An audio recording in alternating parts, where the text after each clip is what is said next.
Hello world. I wanted to do one of these here videos because I've touched on the subject but haven't expounded much on the drug war.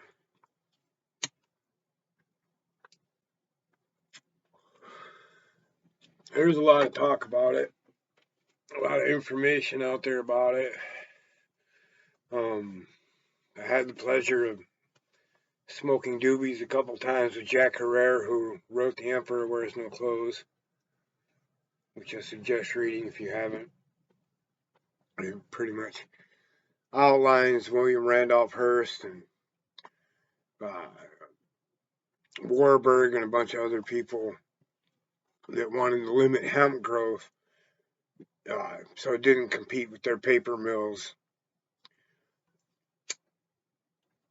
And making hemp growing illegal. And at that point, it had nothing to do with cannabis.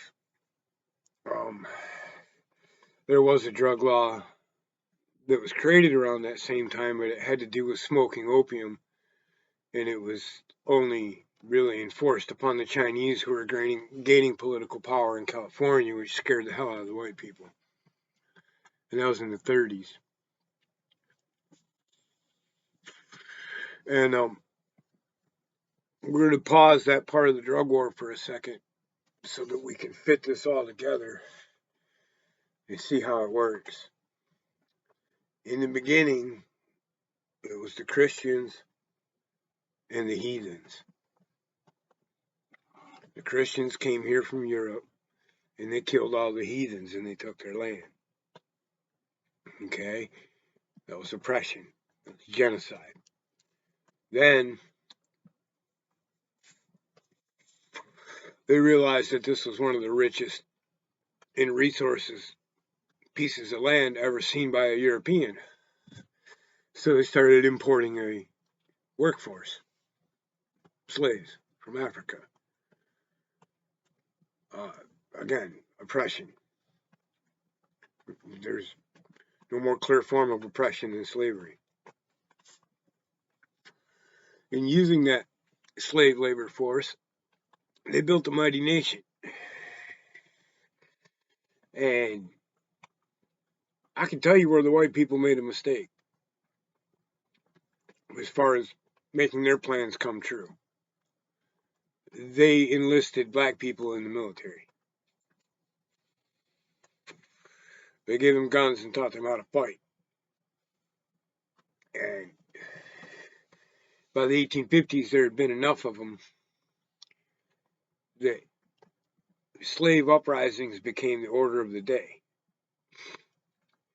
You can believe this Daughters of the Confederate whitewash version of the Civil War if you'd like, but what really happened was the slaves themselves revolted, and the government had to step in and take matters into their own hand, and the state governments didn't like that, and there was a war over it.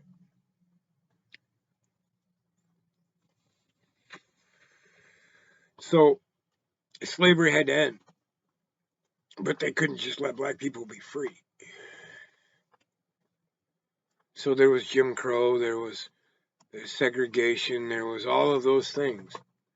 And slowly but surely it percolated through society. Wait a minute, this isn't right.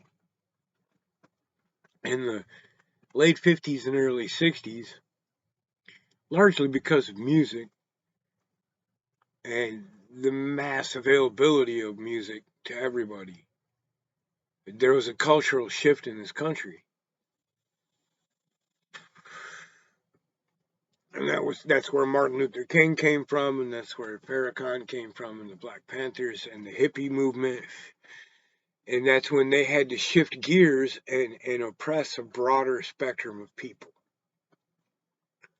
It wasn't just black people or Mexicans or Chinese or Japanese that they had to oppress. It was everybody of a certain way of thinking. Everybody that questioned the official narrative.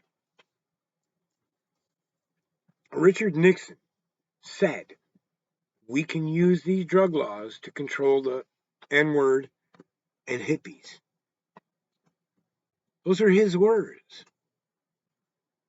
They openly admitted that's what they were doing, was declaring war on a certain class of American people and using drugs to demonize them. They talked about the propaganda routine on television, about, yeah, we're going to talk about it night after night on the nightly news.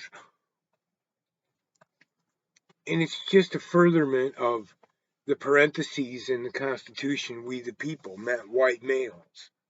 It's just a continuation of that same bullshit story.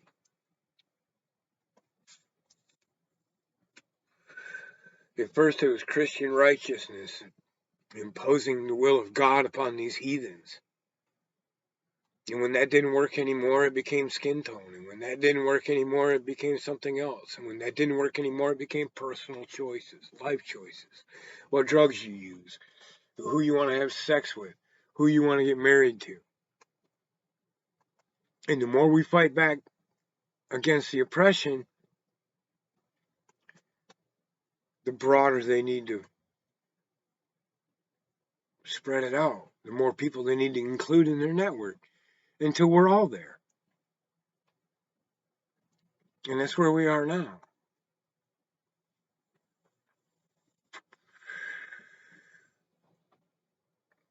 The police are not here to protect our rights.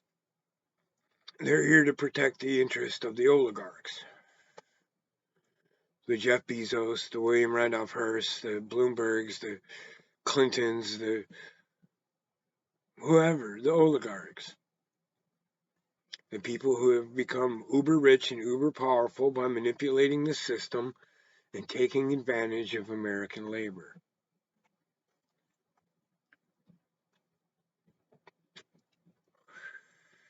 And that's what the drug war is.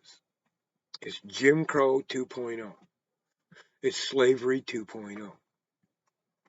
Only they found a way to franchise it and move it all over the world. Okay? All over the world. By force, in many cases. And with for sure leverage. We wouldn't do business, trade with countries who didn't impose a drug war.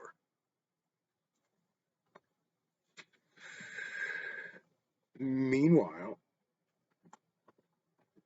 the single biggest importer of drugs into the country is the government.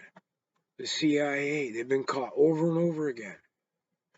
Smuggling heroin, smuggling weed, smuggling crack, using it to fund black operations like Nicaragua, like Iraq, like all dirty shit. This shit's been going on and been public knowledge for so long that dudes from Armenia are writing songs about it. We know this. And somehow the same people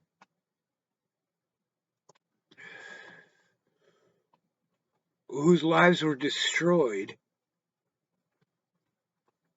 by the militarization of the drug war, when it really fucking kicked into gear during the crack epidemic, and then when it really got militarized during the early 90s, are out there politically, financially supporting those same people that wrote and authored those bills.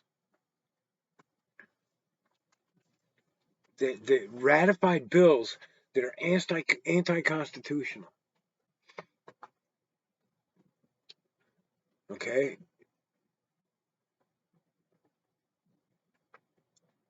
The 21st Amendment is one fucking sentence long. It says the 18th Amendment is unconstitutional. You cannot prohibit alcohol or anything else. You can't tell somebody who's free that they can't do a crack enema on their property. On their time, with their body, with their crack and their enema kit. It's none of your fucking business. None. Zero. And everyone's like, oh, well, some people are doing it in front of their kids and not taking care of their kids. Well, we have laws about child abuse and child neglect. Enforce those. It has nothing to do with the drugs. People who don't do drugs neglect their children. A heroin addict steals shit. Well, we have laws about robbery. You're talking about enforcing a law on somebody because they might break it. How fucking ridiculous is that?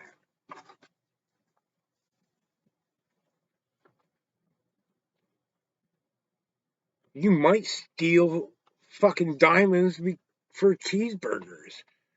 You might rob somebody for motherfucking cake. Might. People do all kinds of shit out of desperation.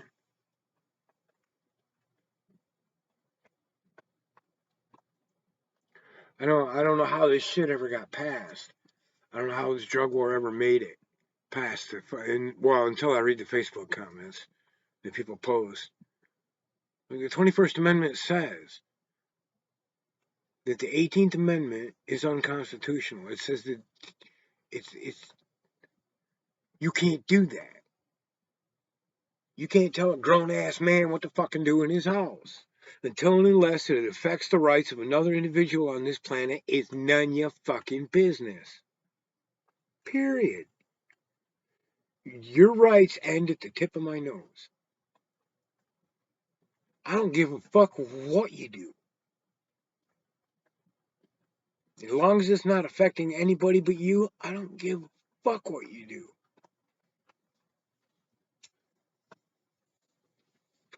And that's what freedom is. Now, the problem is,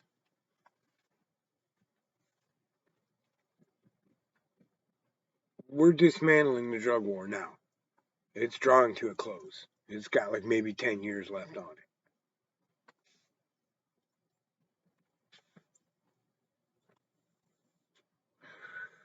But we have done nothing to address the system that created it in the first place. Nothing. We've let the government and the media dominate the narrative and tell us what to fight over. This last election, people are fighting over Joe Biden or Donald Trump.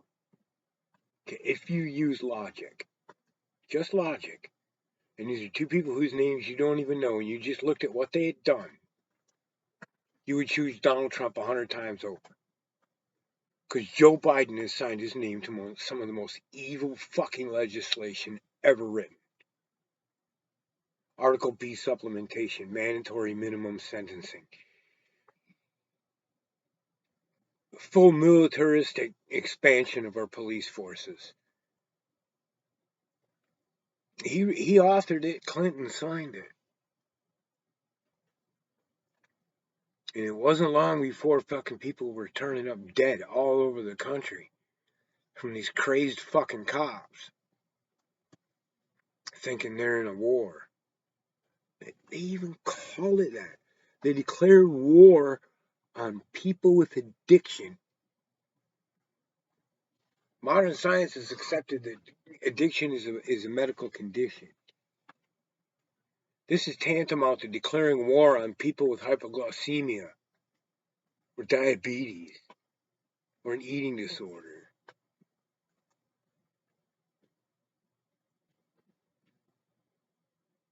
So you have to really examine it.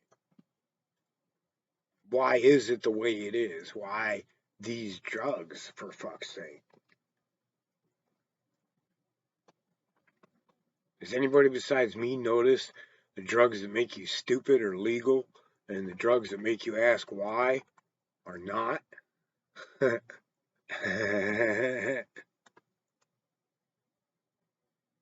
I distinctly remember being 13 years old the first time I dropped acid. Well, wait a minute. Something's going on here. This shit ain't right. I need to start questioning things that I have always accepted. Alcohol never did that for me. I've never seen Prozac do that for anyone, or Xanax, or Zoloft, or Tramadol, or as far as I can tell, all these opiates they got everybody strung on, it's heroin without the Lou Reed album. What the fuck? You get the same addiction, the same drawbacks, the same problems, none of the fun. Huh?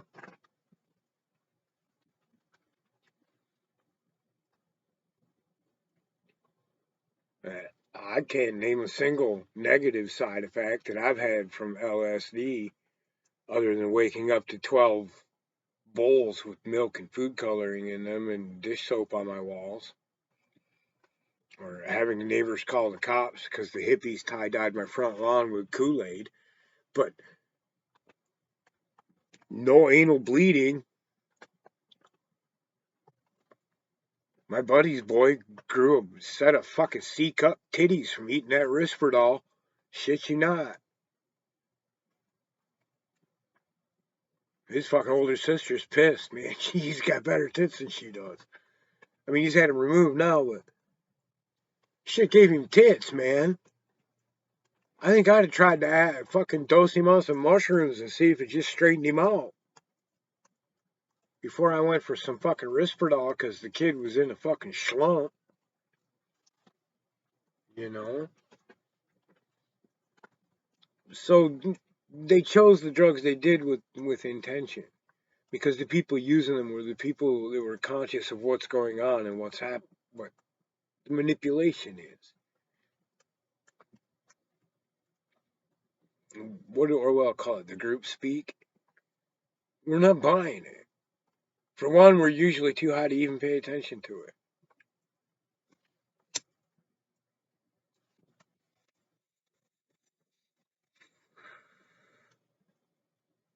So with that, this is the story.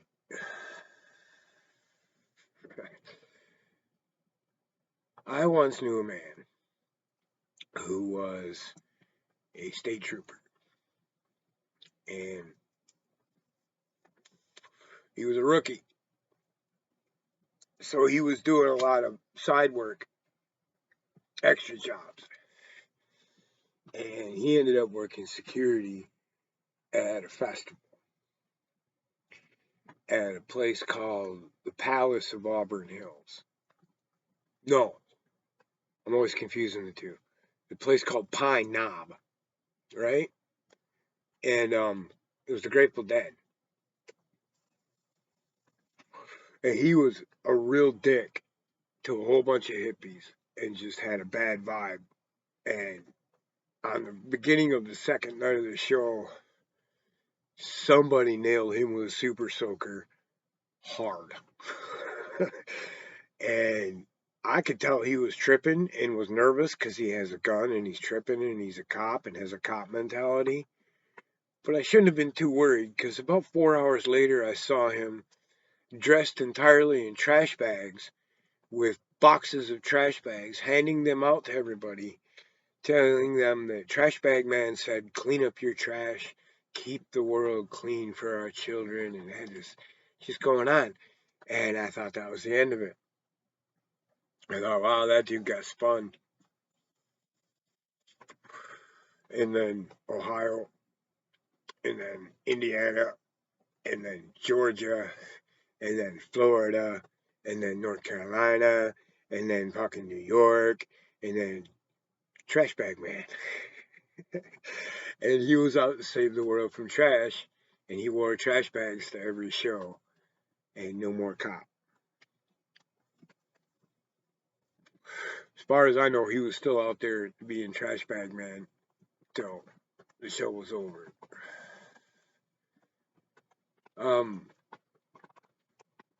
I'm not saying go do hard drugs. I'm saying it's not your fucking business if I want to. And I'm not saying go dose cops, because the world only needs so many trash bag men.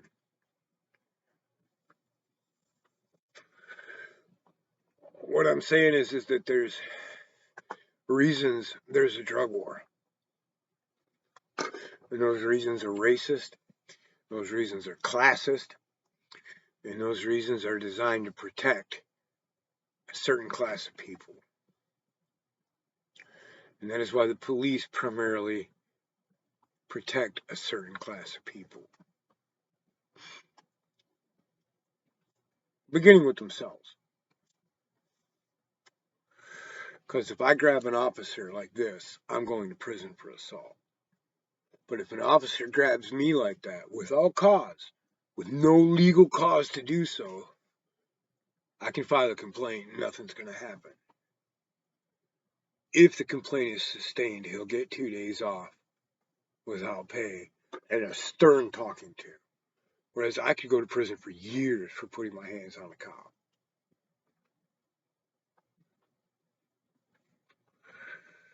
And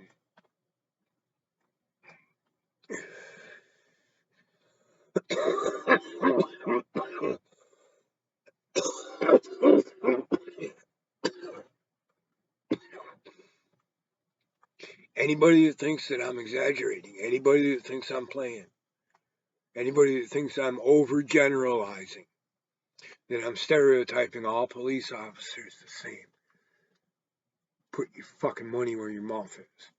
Grab a camera and go record some cops once. You don't even have to grab a camera. Protect any one of the elements of the First Amendment. Your freedom of speech, your freedom to assemble, your freedom of the press, your freedom to address your grievances, so on and so forth. So what is there? There's 5. Speech, press, religion, that's the one I always forget because fuck that one. Religion, assembly, and grievances.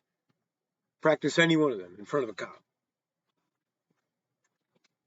You just go stand on the corner in Charlevoix, in San Diego, wherever the fuck you are with a camera, and just record shit in public.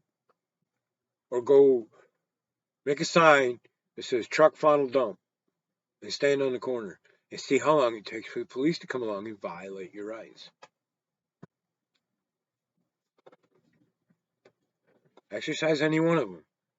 Refuse to ID once and see how it goes. It is your constitutional right not to. Unless certain standards are met that meet the constitutional standard of a reasonable search and seizure of your effects. The fact that we have these dolts out there that go, I have reasonable suspicion, and they can't tell you of what. Or and you see this in these oily videos, if you watch these cops say, I have reasonable suspicion. Why? You're walking at night. Reasonable suspicion of what? Of you walking late at night in a weird area. What does that make you suspect me of? Because reasonable articulable suspicion has a constitutional standard that's been affirmed by the Supreme Court. And that's a single articulable fact that you can point to that leads you to suspect this person is about to, or is in the commission of a crime. And these motherfuckers can tell you how much their Glock weighs, how many rounds it carries, how to tear the spring apart, how well they shot last time at the range.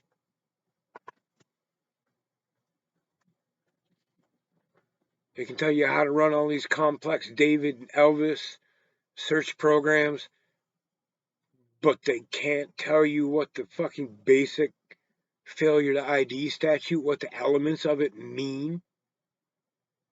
Reasonable articulable suspicion has a clear constitutional definition that's been clarified and upheld by the Supreme Court. And these idiots, it's not, even if they're not idiots, they're misled. They're just taught to use that. I got reasonable suspicion. Well, I suspect 85% of humanity is fucking Cybertrons. And that squirrels are an alien army. I also suspect that Prince is the illegitimate love child of Jimi Hendrix. I suspect all kinds of fucking shit, cop. What is your single articulable fact that makes you suspect I've committed a crime? So this Terry V. Ohio and all that shit, man, and everyone's trying to go with that. But word one's got to be end this motherfucking drug war. Giving police the right to violate your Fourth Amendment because they think they smell something, or because a dog who is wrong half the time thinks it smells something. How is this even motherfucking happening? This is ridiculous.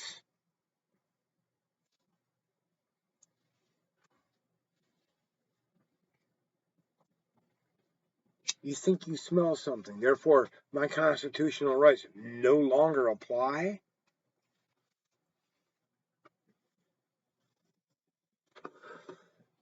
So I'd have to look at the numbers again. But between state and federal, this drug war is still eating up untold amounts of money in tax money. Plus, it's sucking in the illicit money that the government makes selling drugs illicitly. Plus, it's sucking in the money they take from people accused of having drug money, or people who are convicted of or even arrested for having drugs. They'll take everything and sell it at auction. It's billions of dollars a year they're getting in civil forfeitures.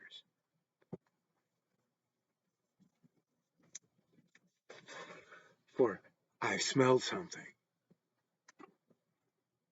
For a fucking innocuous plant, man. For fuck's sake.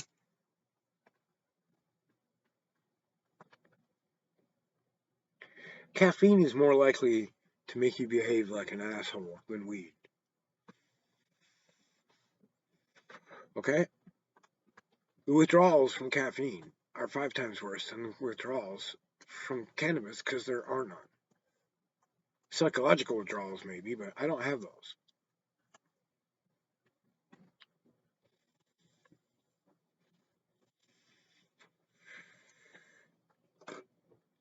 And it's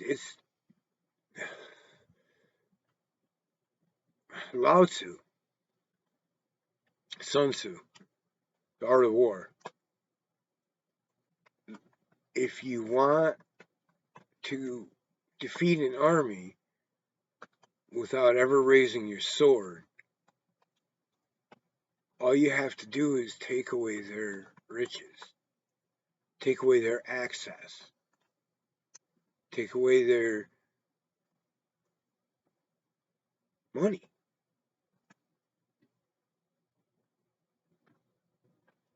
And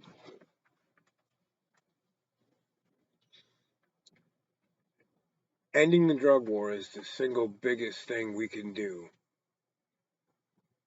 to move towards government accountability. Overall, from beat cop to fucking Joe Biden, I want to hold them all accountable. They're all war criminals. Putin's a war criminal. Biden's a war criminal. Harris is a war criminal. They're all fucking war criminals. Bush, the high ranking, all of them. They're all fucking war criminals.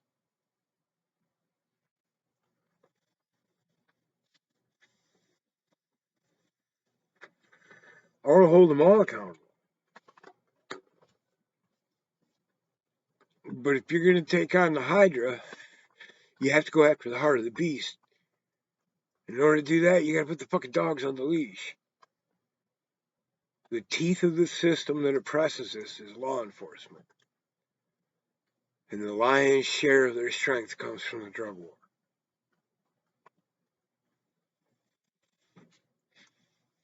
The vast majority of people in the prison industrial complex are in there as a result of the drug war.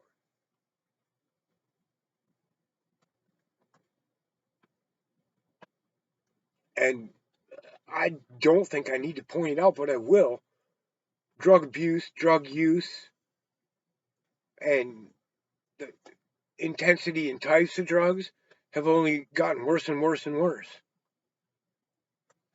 And that's because there are societal pressures which trigger self-medication, poverty, living in fear of the police, lack of food, lack of networking, lack of anything. Because the drug user is immediately marginalized because they're treated as a criminal.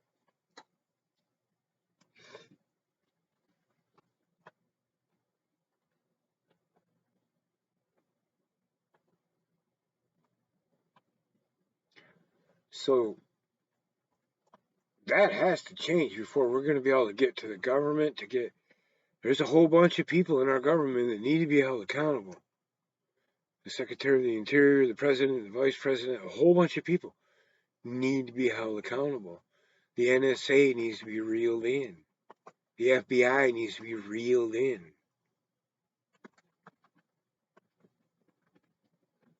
Okay, those of us that are old enough to remember, or are students of history, know that our government hired hitmen from the Italian mob to go to Cuba and kill Castro.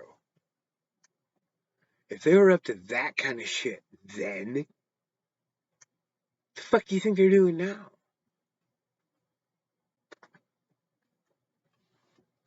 Hugo Chavez's entire cabinet said the United States had him poisoned with radioactive poison.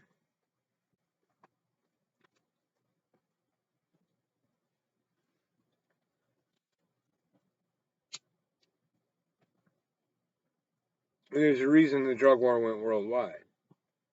And that's because the people that own and run Joe Biden and own and run our Secretary of State and own and run this country also own and run Afghanistan, and they own and run South Korea, and they own and run Saudi Arabia, and they own and run Germany, and they own and run every fucking thing. It's this big, huge conglomerate motherfucking mess to try to sort yourself through. But companies aren't owned by who the CEOs are and who says they're the owner. They're owned by fucking investors.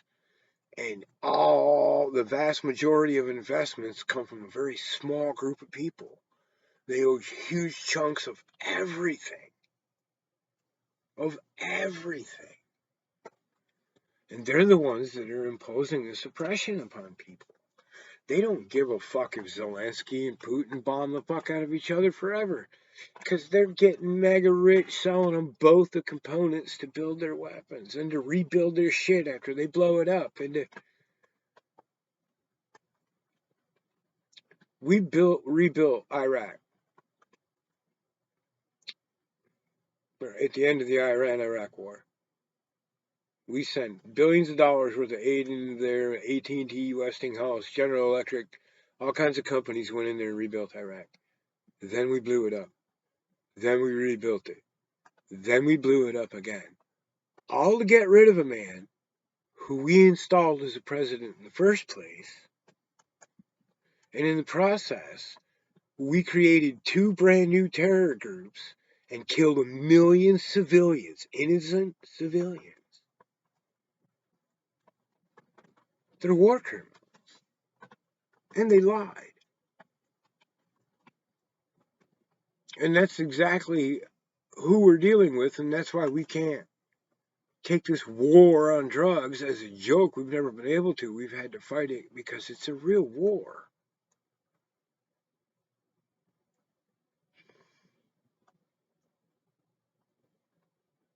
We can fix it.